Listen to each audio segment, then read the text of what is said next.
Welcome to our home in St. Paul, Minnesota. My name is David Vessel, and this is Margene Vessel.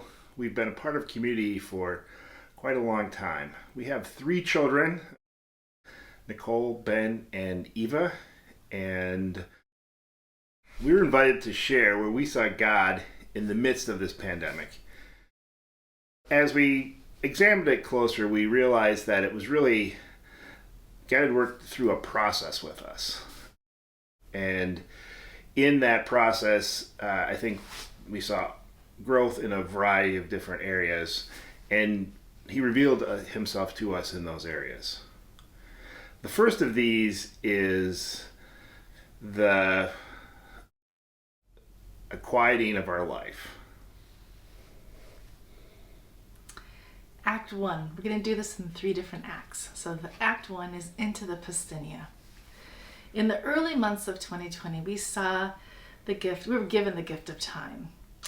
We experienced a melting away of the daily distractions. No more after-school activities, no more sports, no more evening meetings. Yes, there was a layer of stress and uncertainty as the kids all transitioned to doing school online. But really, the complete stop of activities was good for us. And then Catherine's video from the storytelling tree dropped on March 21st, and it was so timely. In it, she encouraged us to consider keeping the monastic day, and this grounded us in a life-giving rhythm. We remembered the ebb and the flow of Holy Island.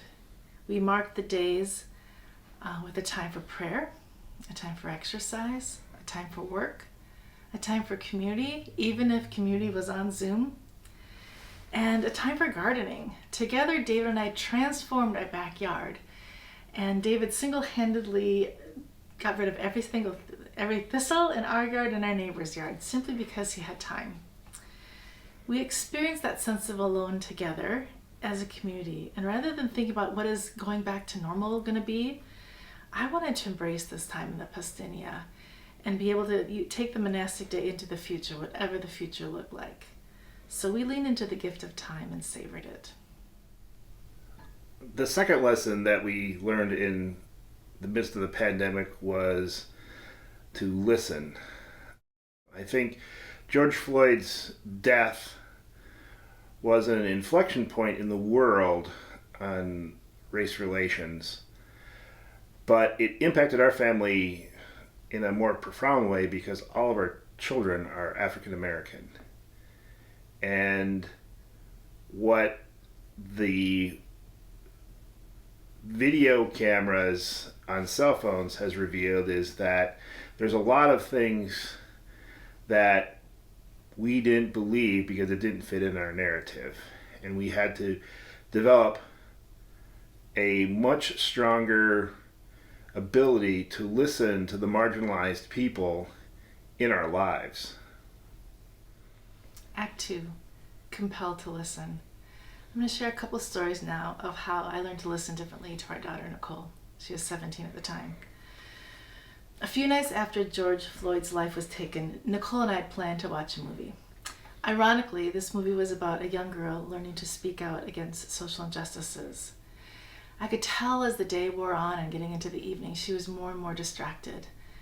And finally she said, "Mom, there's a peaceful protest happening right now. Several of my friends are there. They say it's safe. I cannot watch a movie about a girl standing up when I can be that girl standing up." And I had to just look at her and say, I get it. And that was the really important part of learning to let her go and trust God with her future. In the second story, I want to illustrate how I began to hear other people interact with her. Many, not all of her friends, but many of her friends found it easier to invalidate her experience based on their own life experience. So one Sunday later in the summer, Nicole was going to be a part of a peaceful protest on the 35W bridge. And the officials, those who had put the protest together, had a beginning and an ending time. They had barricades, everything had been done in preparation to make it a safe event for people.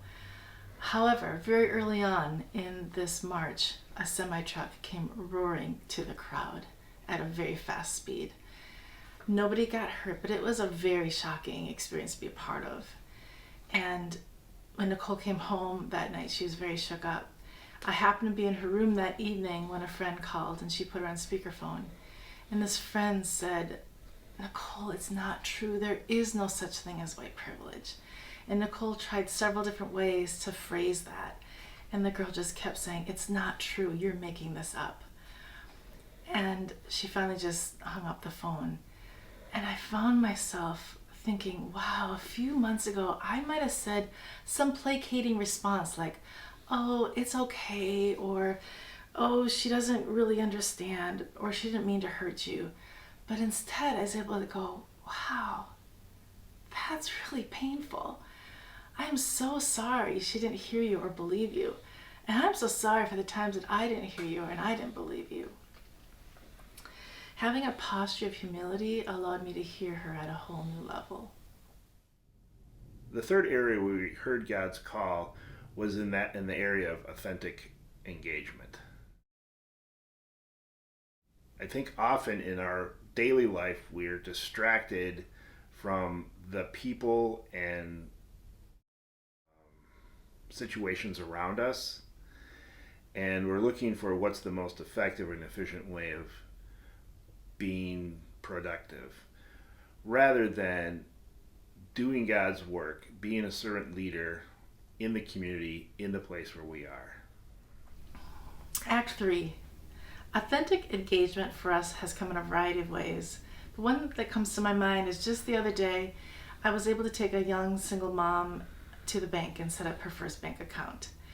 Now, I'd listened to her speaking the other day, about a couple weeks ago, about a predatory bank that she was with that was taking $15 for her to cash a check. And I thought about this and I just approached her. I said, "Hey, what do you think about setting up a different bank account?" She said, "Yes." Well, it meant I had to take time out of my day, go pick her up at work, go to the credit union with her. It was a delightful event, but it was just, I had to be thinking about how to engage in her in a meaningful way. And it was so life-giving, and now she has, she can start to build her credit and have a more stable life. Thanks for listening to our story. We are leaving you with 3 questions. The first one is, what gift from the quiet can you take with you as life opens up and there's more social interactions? The second one is, who are the marginalized in your community and how can you listen to them better? And the third is, where do you see an opportunity for authentic engagement? Happy Easter. Happy Easter.